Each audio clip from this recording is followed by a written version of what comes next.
Hi everyone, my name is Gabriel Lane.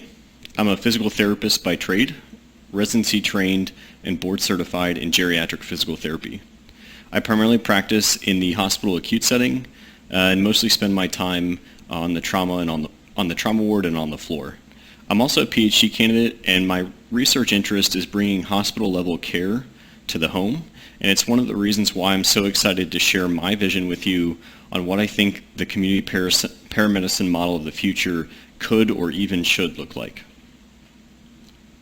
So our current model of care is typically revolved around the hospital.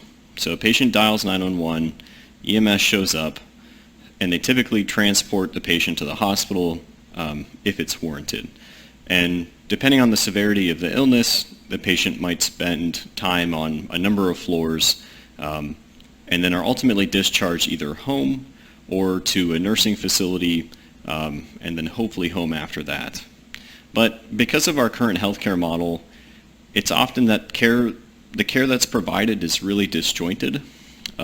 So even the care that we provide in the hospital by primary care providers or by paramedics, it's often conducted in isolation. We haven't really figured out a way for our systems to talk well to each other.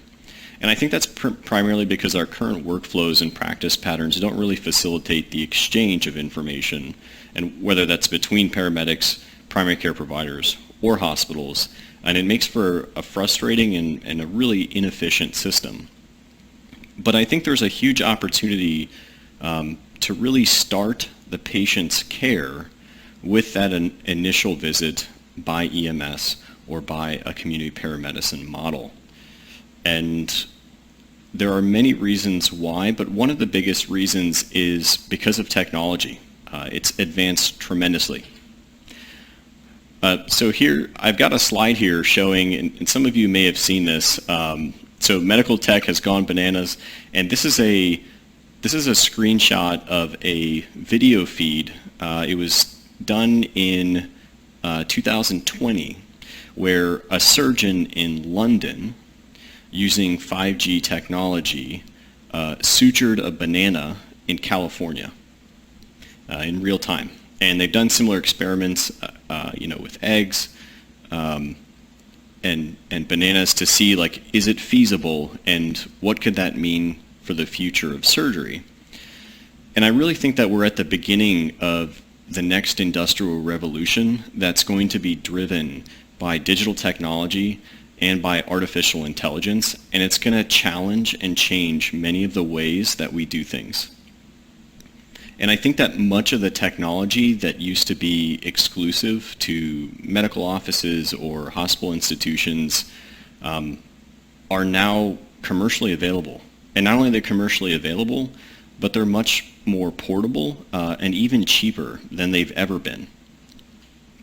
So some examples of this that I've included here is starting on the top left here, we have Philips has made a handheld device that can measure the level of troponins in a patient's blood with just a couple of drops of blood. And troponins are often used as biomarkers to determine whether or not the patient is having a heart attack or if there was cardiac damage.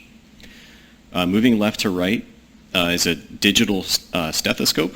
So it actually allows, first of all, much smaller footprint than a regular stethoscope, but it also allows sounds, breath sounds, and heartbeat to be recorded. So you could even play it back at a later time, or even send that data to somebody else so they could listen to it. Next to the stethoscope is GE's new portable ultrasound, where your phone is actually the display, and the transducer is just handheld and battery powered. And then finally on the far right, Cardinal Health has a portable urinary analyzer.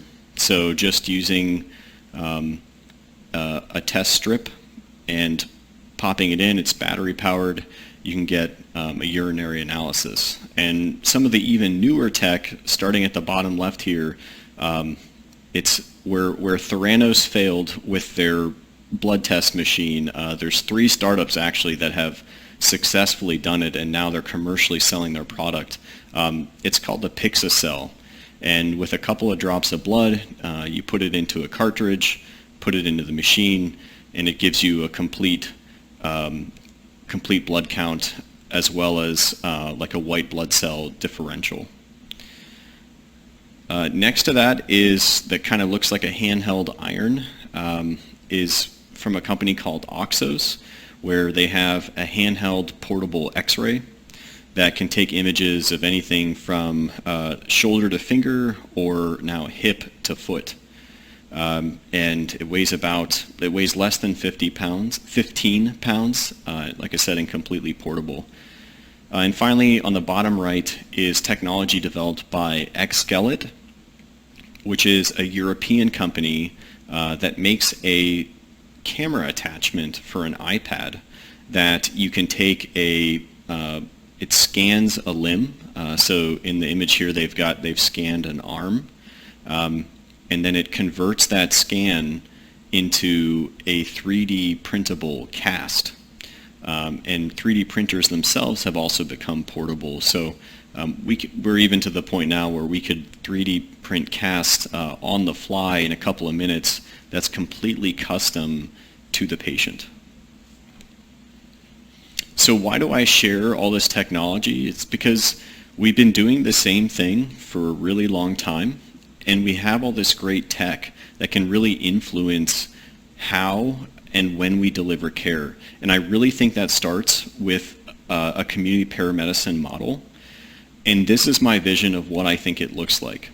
So again, just as in the first diagram, the patient calls 911, but this time the community paramedic is outfitted with a lot of those diagnostic machines, which, by the way, many of them can be, for completing those diagnostics, they can be submitted for reimbursement. So it creates an opportunity for community paramedics to even generate revenue, which is attractive to many stakeholders. So a patient calls 911, community paramedics show up, and rather than just taking the patient directly to the hospital, the community paramedic can use any number of diagnostics based on their assessment and when they triage the patient, and they can communicate those results to the ED attending. And from there, the ED attending can determine, yes, we would probably admit this patient, bring them in as you normally would, or what even excites me more is the ED attending might say, you know what, this isn't a patient we would admit, and we can now save this patient hours, sometimes even days of time, by then collaborating with potentially like a primary care provider to assume the care of the patient, since a high level of care is no longer needed. Or potentially, if there is a hospital at home team, then the results that are communicated by the community paramedicine team to the ED attending can be transferred to a hospital home team, who could then be dispatched to the patient's house and deliver care there as well. So the biggest change here is that we can avoid the emergency department quite often, and it also empowers the community paramedics to really do a lot of the diagnostic testing and begin the start of care. I hope this excites you just as much as me. I could talk about this for hours, but I was trying to keep this to less than a couple of minutes. Thank you so much, and I hope you enjoyed this presentation.